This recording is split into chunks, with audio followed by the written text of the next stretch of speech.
नमाज ईद पढ़ के इतने आ जी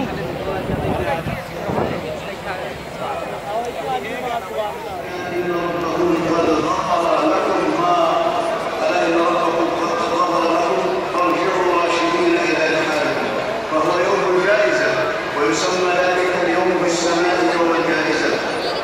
رواه الطبراني في المعجم الكبير. ويروى له شاهد من حديث أبي هريرة في الترغيب والترهيب الأصبهاني.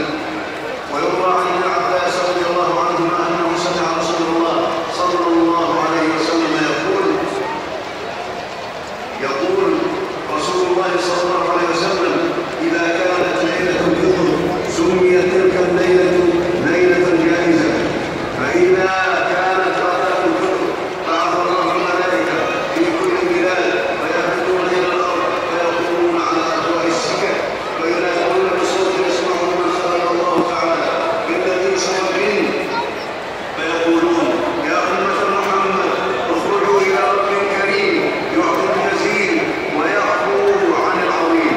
فإذا برزوا إلى مصلاه يقول الله تعالى للملائكة: ما جزاء الأجير إذا عمل عمله؟ قال تقول الملائكة: إلهنا وسيدنا جزاؤه أن يعطيه أجرا. قال فيقول: فإني أشهدكم يا ملائكتي أني قد جعلت ثوابهم من صيامهم شهر رمضان وقيامهم بالله وقدرتي. ويقول: يا عبادي سلوني وعزتي لا تسألوني يوم الشهر كما هذا لا أخبرتكم